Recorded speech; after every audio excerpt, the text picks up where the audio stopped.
أعوذ بالله من الشيطان الرجيم بسم الله الرحمن الرحيم وإن لكم في الأنعام لعبرة نسقيكم مما في بطونه من بين فرث ودم لبنا خالصا صائغا للشاربين ومن ثمرات النخيل والأعناب تتخذون منه سكرا ورزقا حسنا إن في ذلك لآية لقوم يعقلون. نرانی درس کے بعد انشاءاللہ العزیز سورة نحل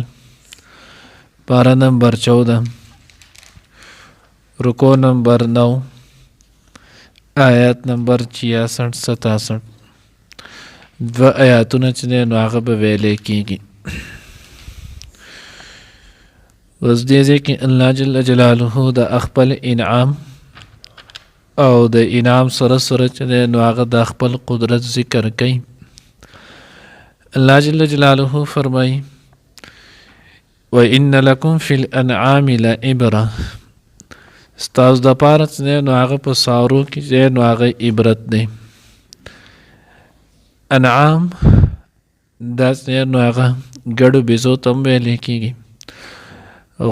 غواګانو چې نو هغې ته هم ویلی کېږي، میخو ته هم ویلی کېږي، اوښانو ته هم په دې ټولو باندې چې نو هغه د انعام اطلاق کېږي.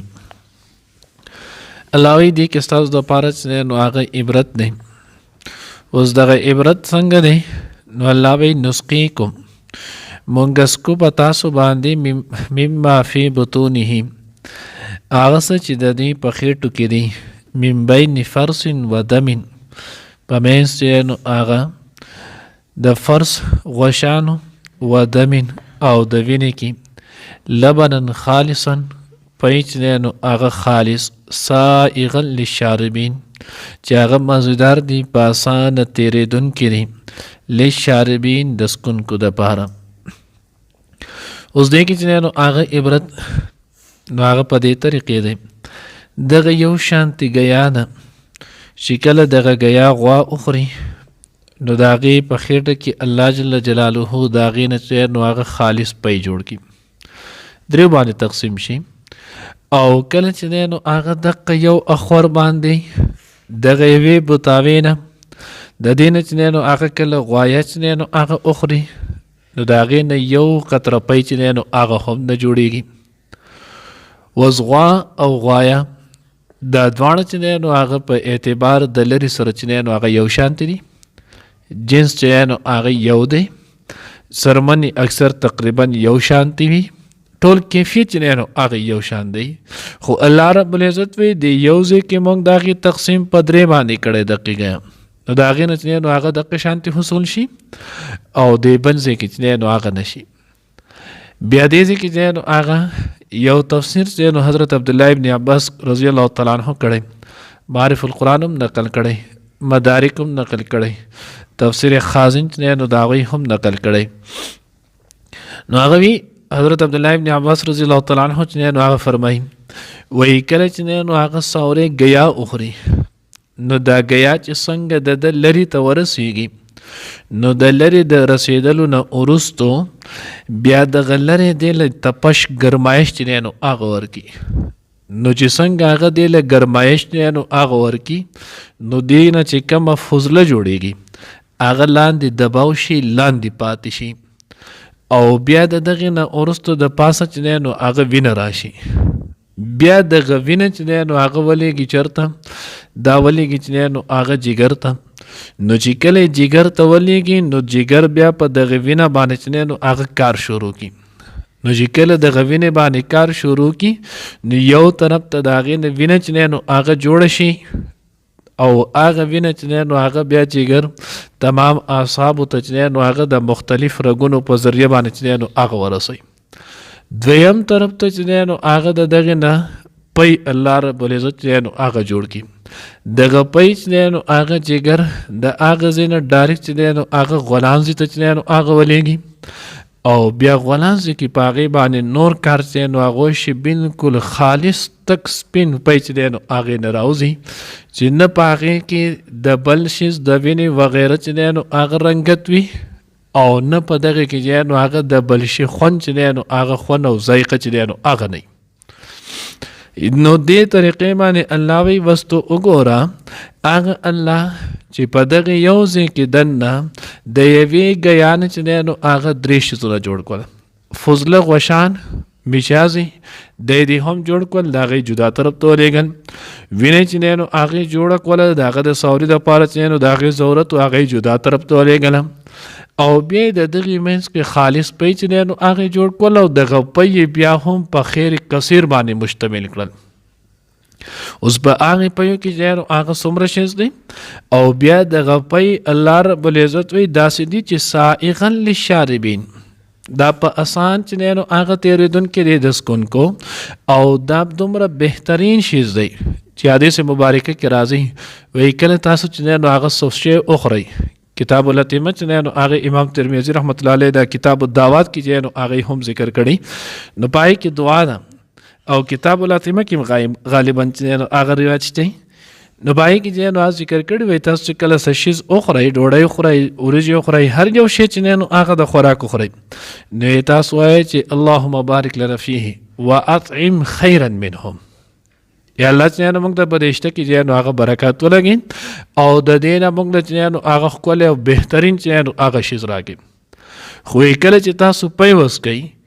نو وایي پی د څکلو نه وروستو بیا تاسو چې نو هغه دا دعا کوئ اللهم بارک لنا فیه وزدنا منهم، اللهم بارک لنا فیه وزدنا منهم. ای الله ما ته په دې کې برکت ولګي او دا نور هم سیوا کړي. نو بیا وجه لیکلې ده چې پی واحد څیز دا دی چې په دې کې الله جل جلاله غذا هم ښودې ده او څښاک پکې هم ښودی، دې کې چې نو هغه مشروب هم دی ده او د غذا چې دی نو هغه هم ده. هم دقه وجه ده چې د انسان د ټولو نه وړاندنۍ غذا الله جل جلاله چې نو هغه هم دا جوړه کړي. ځکه انسان دی به خالص وي نو د خالص کېدل هم د هغې په وجه باندې الله رب العزت د انسان له اولنۍ غذا چې دی نو هغه خالص دقه ورکړه. نو بیا د دې نه علاوه نور هم پکې چې نو هغه تفاسیرو کې ډېر چې نو هغه طریقې ښودلي. خو بهرن الله رب العزت وایي دې کې وګوره او د الله جل جلاله چې نو هغه په قدرت باندې د الله په وحدانیت باندې چې نو هغې نه دلیل ونیسه. ومن ثمرات النخیل والاعناب او الله رب العزت وایي چې نو هغه قشان د میوو نه ډېر شي مختلف میوې دي. النخیل کجورې والاعناب او کور تتخذون منه سکرا ورزقا حسنا چې تاسو جوړوئ د هغې نه چې نو هغه نشه او ښکلی چې نو هغه رزق. نو اوس کجورې ته وګورئ دې نه په هر وخت کې سړی پیدا لی نیم پخته چې وي د هغې جدا کار کوي.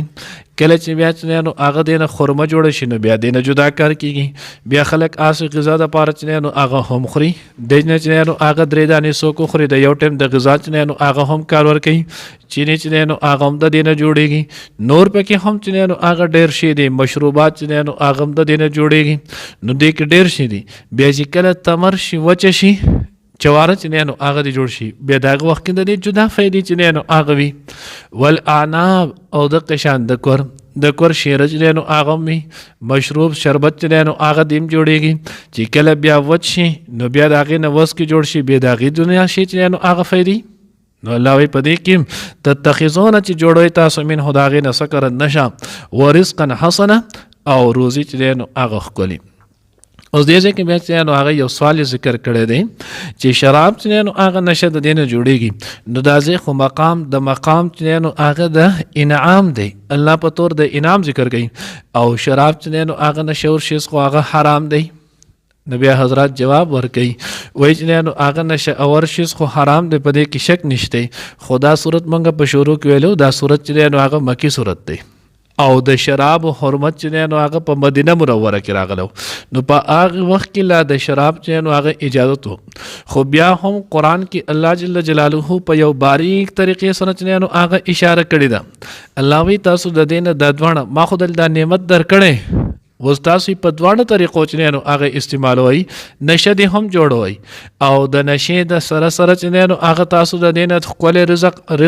حسنه چې نو هغه دیم جوړوي خو ګورې دلته د رزق حسنه په مقابله د شراب چې دا نشې والا شی جوړول دومره خپل کار نه دی لکه څنګه چې د دینه رزق حسنه جوړول چې نو هغه خپل کار دی سرکدي ځان نه جوړه کا بهترین چې نو هغه شی د حدیث مبارکه کې راځي نعم الادم الخلو بهترین سالن چې دی نو هغه اونګولې او هغه خل سرکه چې دی نو هغه ده نو تاسو د رزق حسنه جوړه کړئ ان فی ذلک بېشکه په دې کې لآیة نښې دي لقوم د قوم هغه خلکو دپاره یعقلون چې عقل لري نو هغه چې دې کې وګوري نو دی خود به خود د الله رب العزت د وحدانیت چې دی نو هغه قایل شي الله دې موږ ته د عقل سلیم نصیب کړي وَإِنَّ لَكُمْ او بشک تاسو د پاره فل انعام په ساورو کې لا عبرتن عبرت دی نسقي کو مونږس کو تاسو ته مال اغسن فی بطونه چې په خېټو د دې کې دی من بین فرسن د پمیز د چنانو اغه غوشانو و دمن او ویني لبنن پي خالصن چنانو خالص سائغن چې مزیدار دی للشاربین د سکن کو د پاره ومن ثمرات النخيل او لمهون د کجرو والاعناب او د کور تتخذون چې تاسو جوړوي منه داغین سکر نشا ورزقا او روزي حسن خلی ان فی ذلک بشک پدې کې لآیت نخید لقوم دا خلق د پاره یعقلون چې عقل لري